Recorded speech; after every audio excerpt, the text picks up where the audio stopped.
Dios les bendiga, hermanos. En esta oportunidad siento un gran gozo de poder transmitir a ustedes algunas reflexiones que por años hemos venido estudiando acerca de esta temática tan importante que nos motiva a todos los que amamos al Señor, porque todos los que amamos al Señor amamos su venida.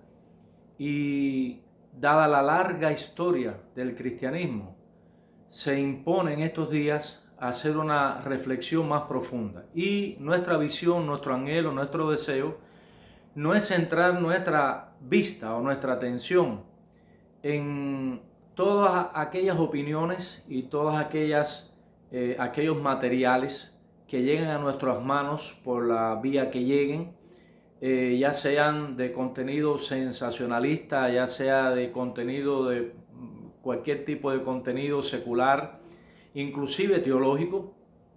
El anhelo de nuestro corazón es dar una vista a nuestro mapa, dar una vista a las Sagradas Escrituras, que es el plano original, que es el plano que detalla exactamente todos los eventos importantes que habrían de acontecer en la historia de la humanidad, en el mismo desarrollo en el que la iglesia daría su ministerio encomendado por el Señor.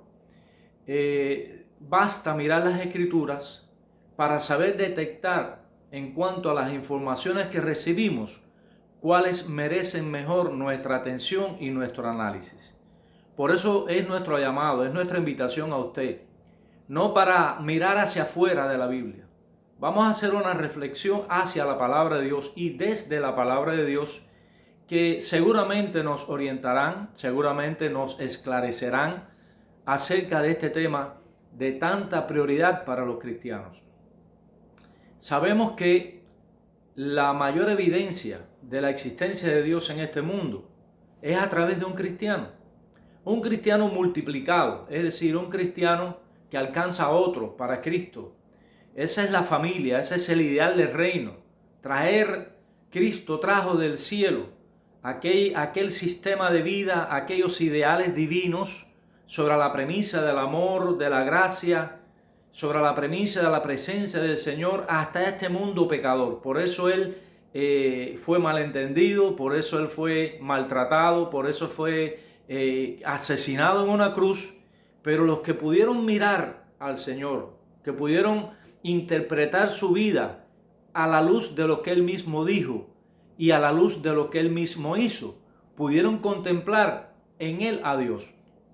Y todos aquellos que comprendieron eso se convirtieron en faros, se convirtieron en luz también para orientar a este mundo. Ningún proyecto humano se asemeja al proyecto divino en la persona de Cristo que afectaría a la humanidad. Pero el cristianismo a lo largo de la historia ha sufrido muchísimo por causa de los infieles, por causa de los apóstatas, por causa de los que nunca fueron nada, que estuvieron dentro de las congregaciones, por causa también de aquellos que fueron y apostataron de la fe. Es evidente ese tema en las Sagradas Escrituras. Y también queremos llamarle la atención hacia una vuelta al cristianismo original, hacia el cristianismo de donde salió, precisamente de Cristo y de los apóstoles, que son el fundamento de nuestra fe. Hay una frase en el libro de Génesis, capítulo 32, versículo 30, muy interesante, y es un llamado para nosotros en el día de hoy, frente a todas las manipulaciones que hay en el mundo cristiano, aparentemente cristiano. Y eso es el llamado que queremos hacerle. Ese es el verdadero dolor que debe existir. Debemos nosotros presentarnos realmente como ofrenda viva delante del Señor. Dice allí en este versículo, Génesis 32:30, y llamó Jacob el nombre de aquel lugar Peniel, porque dijo, vi a Dios cara a cara y fue librada mi alma. Es decir, que Jacob tuvo una experiencia maravillosa. Y Peniel se define en pocas palabras como rostro de Dios. Y nuestra visión, nuestra invitación, nuestro anhelo para invitarles a este recorrido es que podamos entender que nuestra fe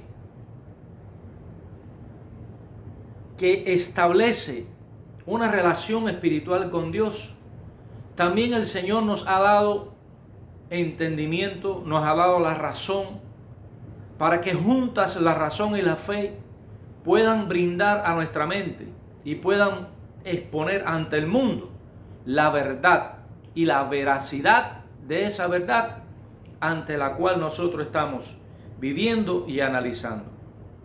Dijo Pablo, y ese debe ser también nuestro sentir, y no estamos aquí llamados para criticar a los que piensan diferente a nosotros, no estamos aquí para establecer una batalla contra los que dicen algo que no estamos de acuerdo.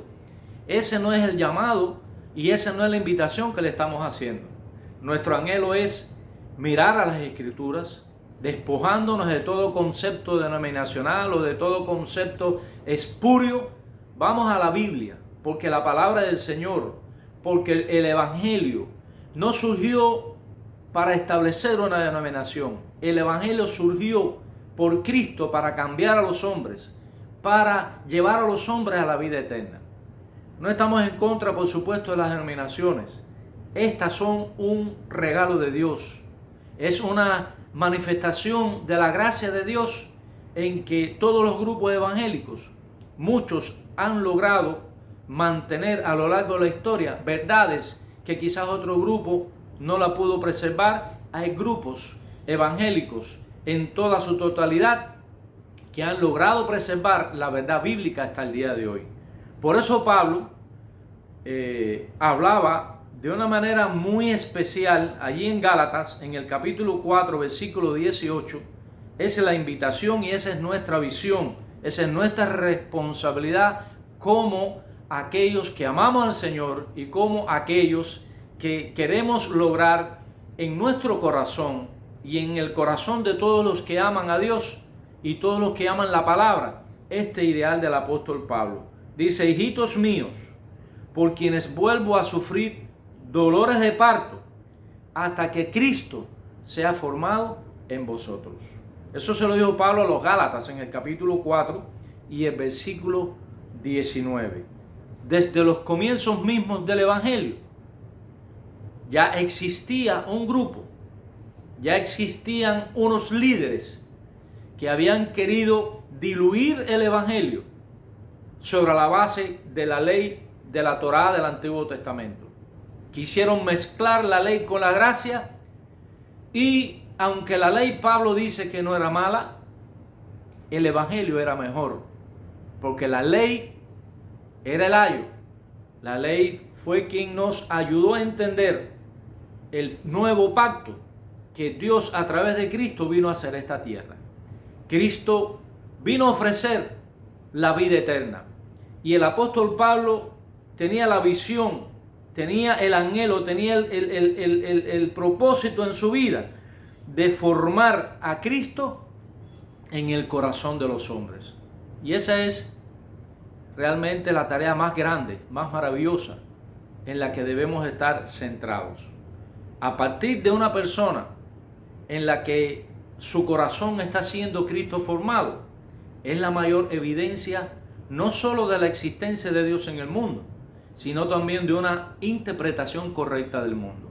Las personas que no tienen en su corazón esta experiencia con Cristo, va a ser muy difícil que entiendan esas verdades que están en la Escritura, que están reflejadas en la historia, y que por no tener esa formación de Cristo en el corazón, no vamos a estar atentos y prestar suficiente y debida atención, valga la redundancia, precisamente a esas verdades que van a definir la realidad en la que estamos viviendo, y sabremos medir en qué momento estamos en el calendario profético del Señor. Por eso les invito, por eso les animo, que juntos dejemos que el rostro de Dios, como ocurrió allá con Jacob, pueda formar nuestra imagen cristiana, que las verdades de Cristo puedan transformar nuestro corazón y nuestra mente, que lleguemos al punto de la humildad, para que a través de ahí podamos entender estos mensajes tan importantes.